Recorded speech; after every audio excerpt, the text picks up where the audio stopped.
All right, hi everybody. Today I want to talk to you about what is called the Bushmeat Crisis or Bushmeat trade.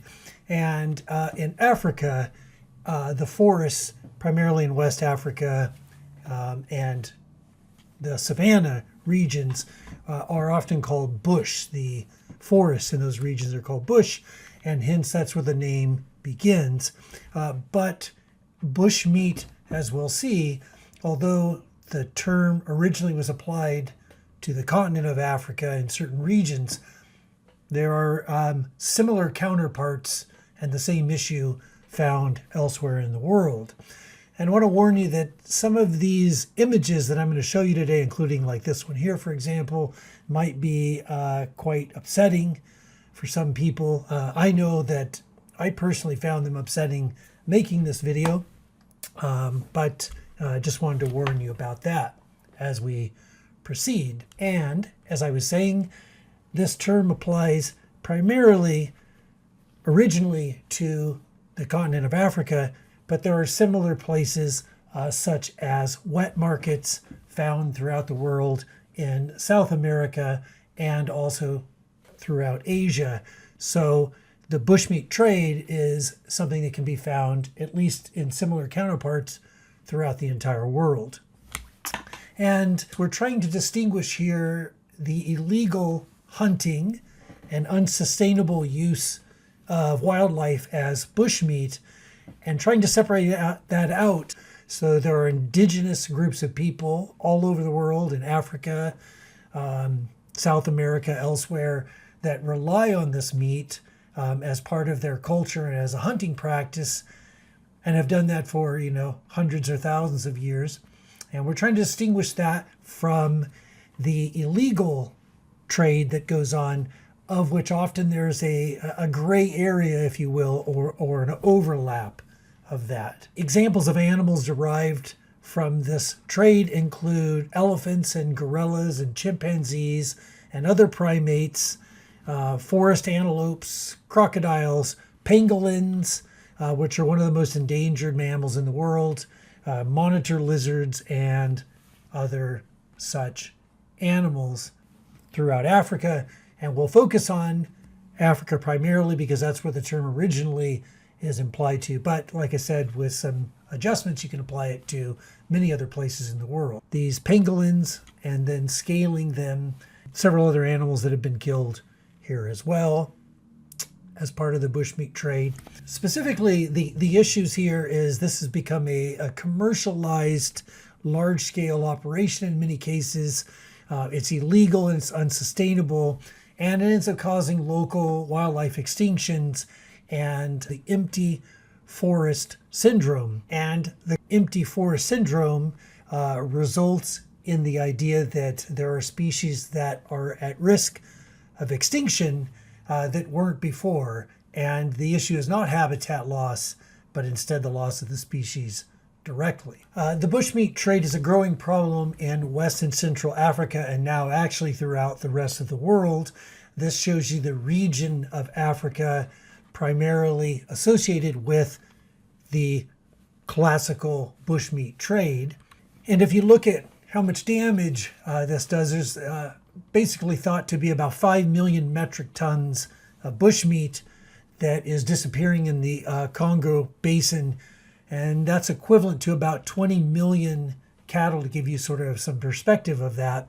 And primates and antelopes are commonly hunted for bushmeat, and these play a very critical role ecologically in seed dispersal, among many things.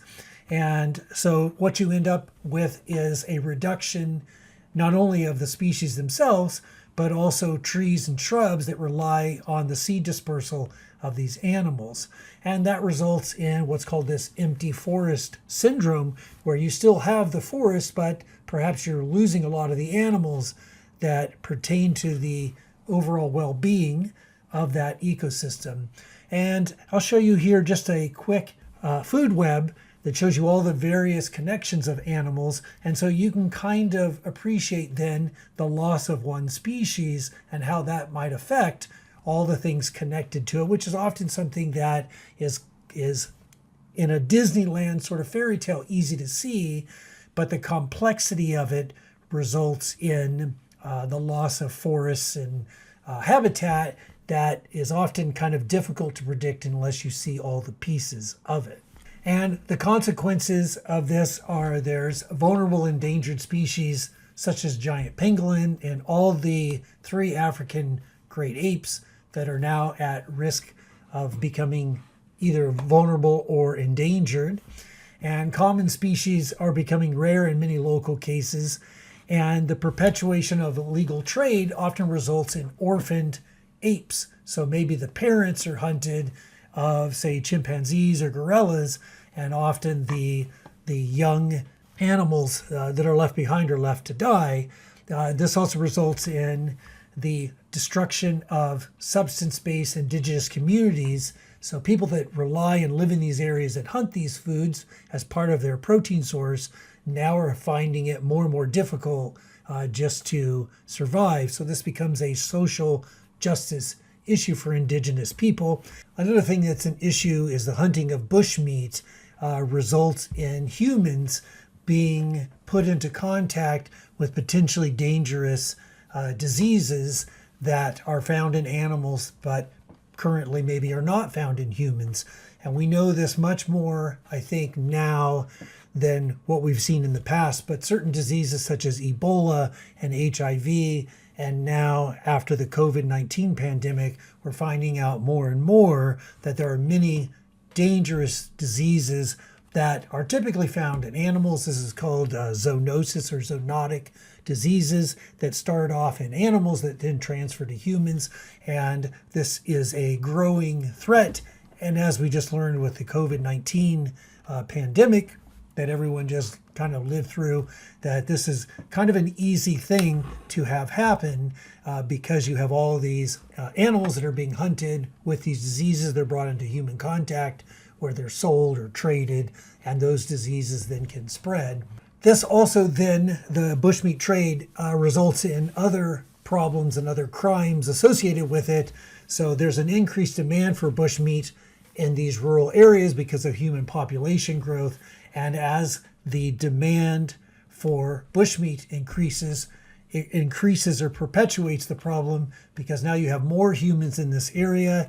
Many of these people are low income and living sustainably somewhat as much as they can and rely on these forests as a source of protein.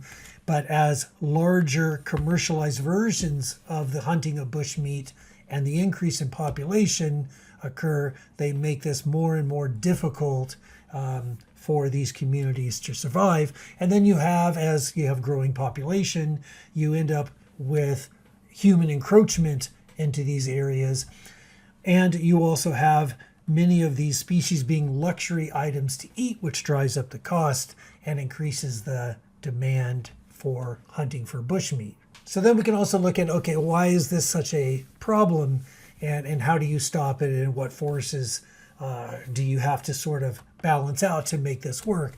So some of the issues that make this difficult to solve is there's inadequate penal systems. There's also a huge financial value to committing these crimes, and there's lack of alternative livelihoods. There's often not other ways that people can find to make money in these scenarios, and so that drives the problem back. Also, and even when there is adequate penalties, there's often a lot of corruption and instability in the governments in these regions. And so even if the crimes are committed and even if they catch the people, often they're released or they have ways around actually serving any time or any penalties.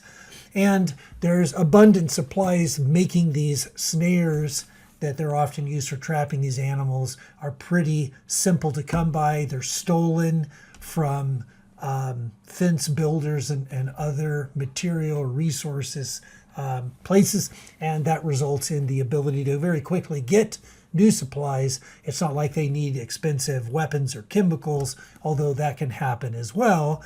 But it's actually quite easy to produce these supplies to do that.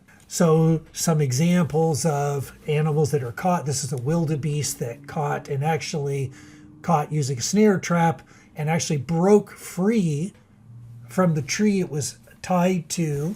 But this animal had to be euthanized because the wire cut into the skull of the animal. And some of the various examples where you can see here's a lion, for example, that had a snare around its neck.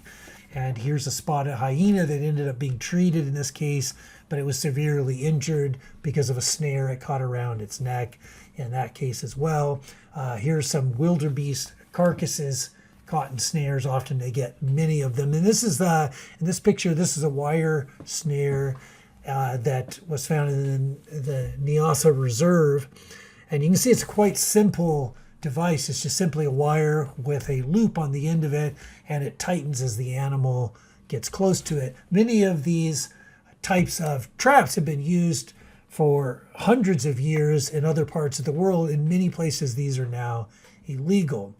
This is an elephant that was caught in what's called a gin trap.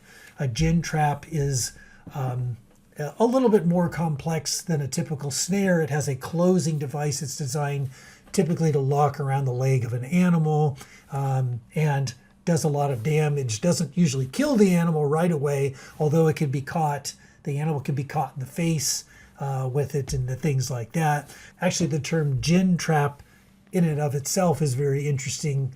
Nobody really knows quite where that term came from. It's thought to be several hundred years old and related to an abbreviation of the word engine.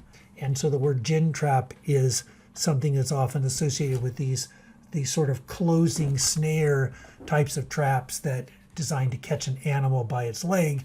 And in most places in the world, like in the United States and Canada and elsewhere, these have all been outlawed and are illegal and have been so for a very long time. If you go onto Google Images and you just want to see some horrifying pictures of these, there are not only animals captured in these gin traps, but one of the reasons these types of traps are illegal, as you can imagine, in the modern day world, people's pets have been caught in these, and people have been caught in them themselves. And so there's a huge risk, not only to the wildlife, but to domestic animals and people. And so in many places in the world, these types of things are illegal.